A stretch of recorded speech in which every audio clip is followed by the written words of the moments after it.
Pour cette toute première vidéo d'une longue série, je l'espère, je vous emmène en plein milieu d'une tourbière. On se croirait tellement pas en France. On la considère comme la plus grande fougère de France. Bienvenue à Jurassic Park.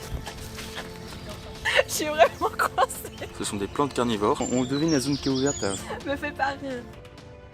Bienvenue dans cette nouvelle vidéo qui n'est pas un épisode animalier. Aujourd'hui je vous propose une nouvelle série, un nouveau format pour étendre nos connaissances et découvrir toujours un peu plus la nature qui nous entoure. Cette nouvelle série va être complémentaire des épisodes animaliers. On va avoir une vision un peu plus large puisque je vais vous emmener découvrir des paysages différents, des milieux, des habitats bien particuliers qui sont souvent très riches pour la faune et la flore. Je me trouve donc dans la tourbière de Launier, dans les Pays de la Loire. Et aujourd'hui je suis accompagnée de Charles qui sera mon guide pour la journée.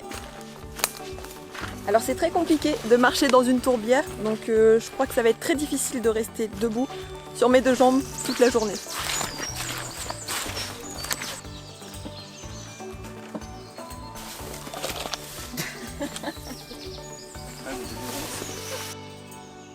Là on est sur la tourbière de Launier, une tourbière qu'on trouve en Pays de la Loire, protégée par le travail d'une association et du département de Loire-Atlantique et de la région des Pays de la Loire.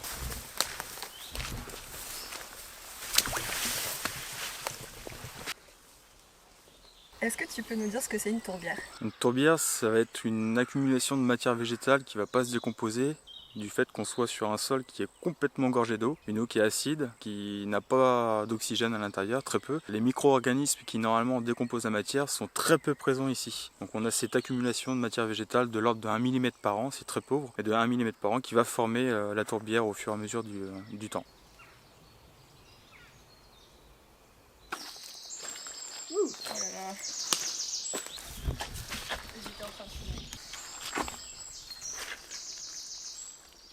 Trop facile. Easy. Donc sur la tourbière, il y a des plantes assez particulières, des drosera. Ce sont des plantes carnivores. Elles se sont adaptées parce que le sol est très pauvre en nutriments, donc elles ont choisi un autre mode d'alimentation, c'est de choper des petits insectes pour les digérer et se nourrir. Quand on la regarde de près, il y a plein espèces de petits tentacules avec au bout une petite boule comme de rosée, on va dire, c'est de la glu qui va piéger les insectes vont se coller dessus et petit à petit la plante va se refermer sur elle-même pour digérer l'insecte et se nourrir. On va aller voir de l'autre côté, là il y a... Non. Si, juste de l'autre côté, c'est rien, on devine la zone qui est ouverte, c'est pas loin du tout. Et là on peut voir des beaux tapis de sphènes.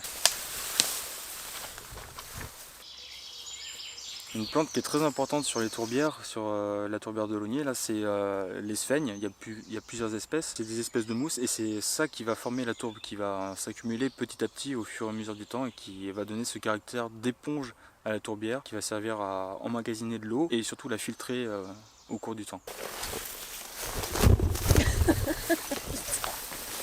Je la sens pas cette journée. On se croirait tellement pas en France.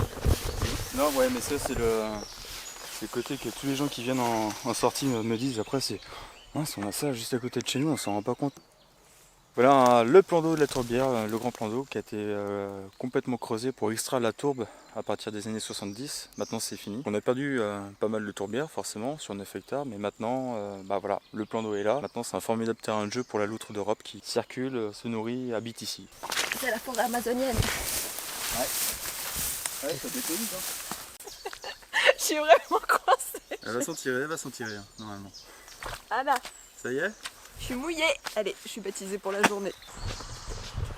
Une autre plante assez rare qu'on trouve que sur les tourbières, c'est la canneberge qui fait comme des guirlandes avec la fleur qui est juste là, une toute petite fleur, et là le fruit. Ici, elle est protégée, on l'accueille pas, on la laisse tranquille.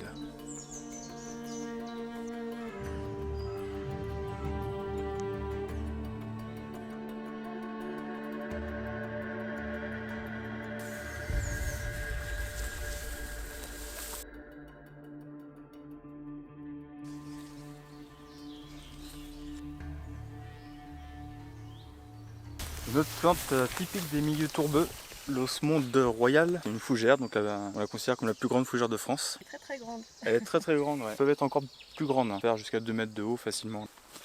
C'est pas drôle, tu tombes jamais. C'est profond là? Essaye. Non. Me fais pas rire. Allez Natacha. Arrête de m'appeler Natacha.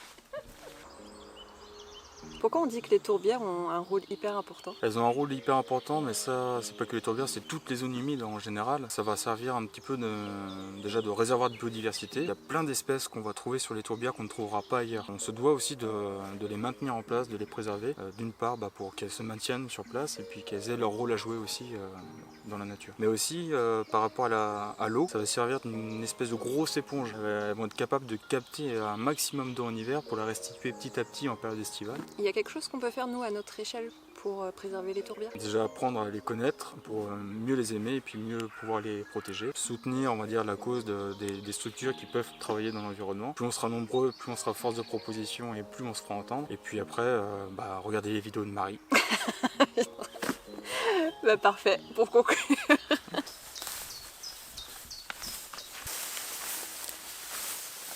Et juste pour apporter un plus à la vidéo, vous avez visité à travers les yeux de Marie un site interdit au public. C'est déjà la fin de cette vidéo, j'attends avec impatience vos retours pour cette toute nouvelle série. J'espère vraiment que ça va vous plaire parce qu'il y a pas mal de milieux différents à découvrir qui abritent des espèces animales et végétales peu communes et j'ai très envie de vous y emmener. On se retrouve comme d'habitude dans les commentaires et moi je vous dis à très vite.